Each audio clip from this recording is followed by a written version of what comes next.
Alright, mtazamaji wa Beki Moneymaker pale TikTok Beki Moneymaker, YouTube Beki Moneymaker, Facebook vile pia ni Beki Moneymaker. Leo hii ikiwa ni Disemba, ndio hiyo inachungulia inasonga kweli.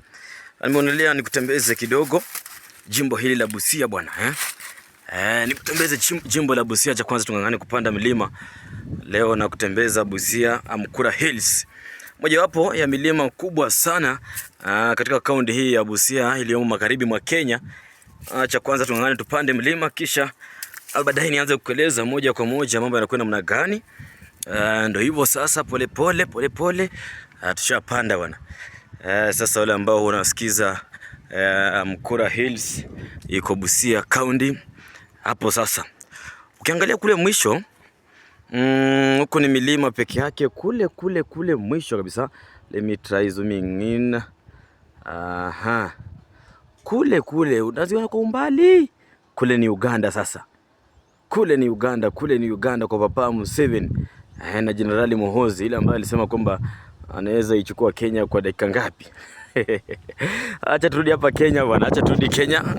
Amkura Hills, kwa wale ambao hawajafika kule, ukiangalia huku shughuli ambayo inaendelea huku ni shida bwana huku hakuna, huku ni shida nakwambia. Shamba ipo, ukitaka shamba kwa wingi ipo, inauzwa tena bei ya chini sana, lakini yataka watu wa mihela. Manake huku nakwambiaje, huku hakuna nafasi ya kulima. Kama wewe ni mkulima unatarajia unategemea sana ukulima kama kipato chako, huku inakuwa baadaye. Manake ukiangalia kila pembe, kila kona, right, left and center ni mawe tupu. Angalia kule ni mawe. I just managed to show you the environments around. Siwezi fika kule mbali, lakini unavyotazama hapa karibu vivyo hivyo nzima, yani eneo hili lote covering around 1000 of hectares. Ni hivi tu, lakini kitu ambacho kishafanya huku sana ukitaka kusurvive huku, panda mihogo. Unaona kwa haya mawe, hao ni wapanzi wa mihogo bwana. Tesoland ni mojawapo ya maeneo ambayo hutoa sana the athletics wakimbiaji wengi sana, wanariadha wengi sana kutoka haya maeneo, japo hawana uwanja wa kufanya zoezi lao. Ina maana kwamba wakipata ile nafasi ya moja kwa moja watengenezewe uwanja, tungekuwa zile medali ambazo zinabebwa na our brothers from Kalenjin region pia zingekuwa zinainuliwa na hawa watesa. Manake wapo ndio, lakini nafasi ya kukimbia haipo, uwanja haupo. Tazama tu umekuwa nafasi ya moja kwa moja angalau kufika huku.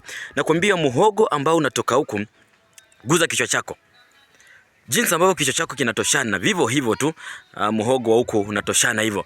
Tazama, unajua siwezi panda kule juu sana bwana, naweza lemewa, alafu mwanze kunicheka. Alafu kitu ambacho unatembea nacho huku, hakisha kwamba uko na maji, unahakisha kwamba uko na maji bure, chaweza kuramba kwa mlima hapa juu. Ikiwa ni Jumamosi bwana, Jumamosi ambayo ligi kuu ya Uingereza pia inarejelewa.